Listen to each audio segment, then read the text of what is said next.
Has this ever happened to you?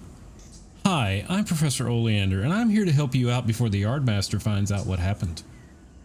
So today, in our continuing series of tutorials on Run 8 Train Simulator, we're gonna figure out how to turn this into that. Sure. So you've had a derailment. Well, aside from the little bottle they're going to give you as soon as they get to the, as soon as your supervisors get to the scene of the crime, you're probably going to be spending a little bit of a vacation and probably some retraining if you're lucky to come back to work. So this is going to be a little tricky because it looks like, did we get all of them? Man, we are overachievers today. We did. We got all of them. Good job, me. How many units is that? 6? Yeah, that's 6 units. Well, then. Let's spawn in here. Let's see, let's just do this. Figure that out. Give me 2 locomotives. So when you have car, locomotive, whatever that goes on the ground, it's more than likely going to be a locomotive. I want some 70s, and we'll just pick 2. This one and what else? We'll pick that. Just reverse them. We need to place this train somewhere over here, where it's, if it'll let me spawn them in, because sometimes they're too close.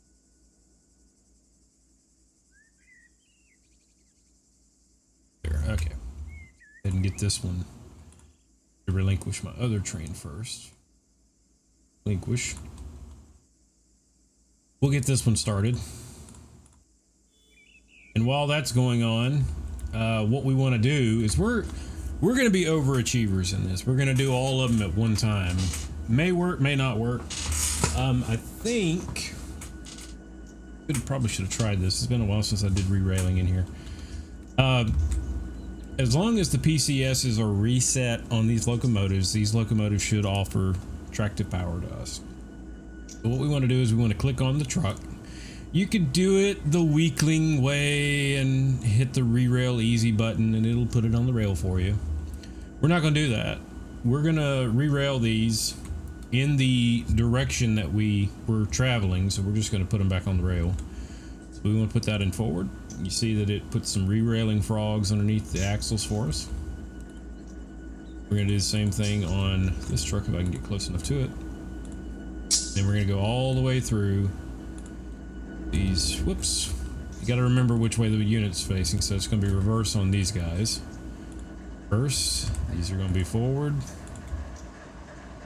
This is going to be forward. Reverse.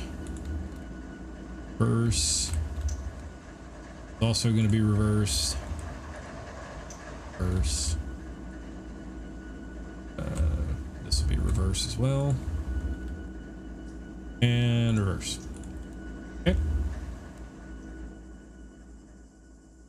So I guess before I do that, let's hop back into the cabs. I should have done it before I just hop in here for a second. Let's go in the cab. So the first thing you want to notice is your PCS is open. That's your pressure control solenoid, pressure control switch. What that is that's your electronic pneumatic control device. That it used to be a magnet valve, and if your train went into emergency, it ensures that you cannot power if the train is in emergency. You can still use dynamic brakes, but you can't use power. So if the train's in emergency, you have no forward power. You have braking power, but you don't have anything to pull with. So on the ones that have the screens, you see that it says move train handle to suppression or emergency. So we're just going to go ahead and put it into emergency. I'm going to hold control and backspace. That puts it into emergency. And then it's going to tell you that you can move the train handle, or the train brake handle, back to release in 51 seconds. And what that does, even the older units do this, you are basically making sure that all the air is out of it. There's a switch in there, and it's making sure that everything is out, and it's resetting the system. When it gets down to 0, you can go back into a release, and then that will recharge your train line if you don't have it open somewhere. On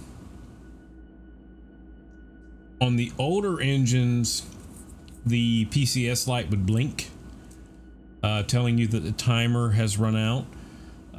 The ones that didn't have those, depending on where the PCS was, you'd hear this loud clunk, just a big magnet valve, and you'd hear the clunk whenever the magnet would drop out or pick it up, and then that would be your indication that it was ready to go. So now it says set reverser to neutral. Reverser's in neutral. Move the train brake handle to release, and we'll just hit the N key, and PCS is reset. So now when we couple onto this, we can use these engines for pulling power. So now we can get back here on the ground. We can relinquish this train. We could do it with this one, but I'm gonna tie on power just because it's gonna be easier too. We'll ride the rear.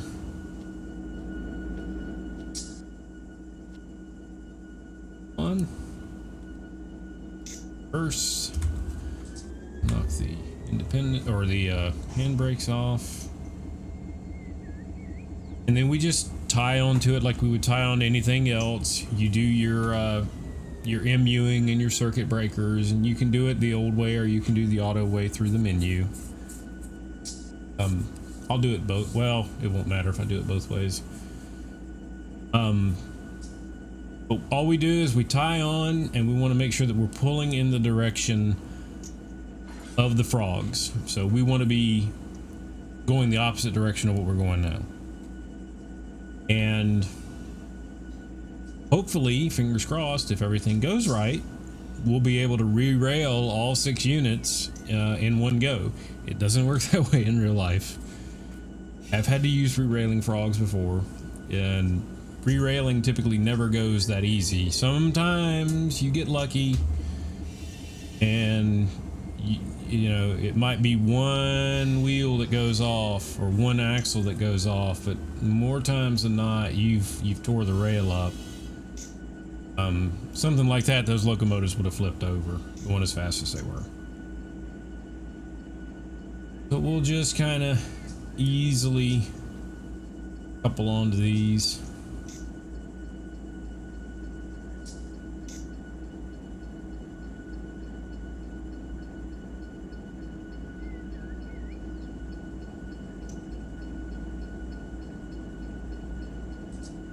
Let's give it a tap.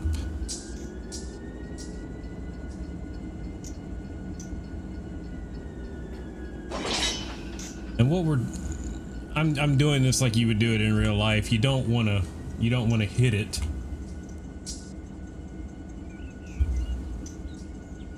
And, you know, cause more damage than you normally would. So, you know, get your 3-step. Let's be prototypical about this. Get your 3-step there. We would go ahead and we would connect our air hoses. We would partial open on this side, partial open on this side. You can hear that everything's hunky-dory. The thing that's not in this is it doesn't have your MU hoses connected. Oh, I did forget something. So in this particular locomotive, I'll just do this very quickly. In this particular locomotive, we would need to put this handle into handle off. I didn't do that, because now this unit is a slave unit, and I did not think about that because I forgot this game actually does that. I think if I go anymore, it's going to go into emergency. So we're just going to go up here, set this one back as the lead unit. And then we'll just go ahead and do auto MU and DP. Auto circuit breaker, auto air brake, everything's charged up. What happens is if you leave this unit here in release and you don't set up your MU2A or whatever you have to tell it that it is an MU, and you don't have the brake handle and handle off, this locomotive is trying to charge the train line, and this locomotive is trying to charge the train line. They all charge the train line, but both of them are trying to control the train line, and that doesn't work. You want this locomotive controlling it, and you want the rest of them just supplying it. That one should be in release and cut in. Every other one should be cut out, and they should also have it in handle off. You're just wanting the brake valves to work. Okay, so now that we've got that set up, let me make sure that thought it was idling awful high. So now that we're hooked up, we have all the hoses and everything, and these are reset, so they should be providing power. This is going to be a lot of power. Put it into forward. We're going to put just a little bit of brake cylinder pressure on it because this is a lot of power. And put it into notch 1, and they may start creeping forward. Now you're going to need to use more power than you think, potentially, because there is some friction. I think there is a friction modifier that's modeled in the game for derailed equipment. So you've got to pull it a little bit harder than you normally would have to. And we would probably be re-railing it just a little bit faster. I don't want to get too carried away. But you know, we're just kind of inch it up here. If we need to, we'll go into notch 2 for a second. Give it a little more. The main thing is you want to hold it under control. You don't want to get too carried away with it because these frogs can actually slip off the rail. The rail can roll over if there's damage to it. So you just want to kind of go slow with it. The main thing is you want to make sure that you've got control of it. Might do 3 for just a second.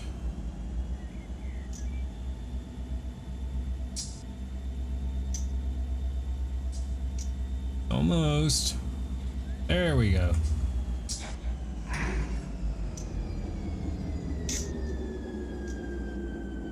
And it's as simple as that. We've got all of them re-railed, I think.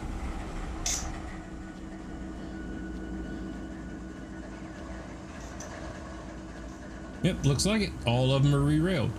So now you can go back on your merry way. Now, typically you would want to they would have to be inspected if typical, but we're not going to tell anybody about this. You know, train master's none the wiser. So that is re-railing a locomotive. If you should find yourself in a pinch and you want to get done before you get in trouble. So that thing is, you saw, when you put a train on the ground, it sends an alert out to everybody. It says, "Hey, this wheel set is on the ground." So that's my story, and I'm sticking to it.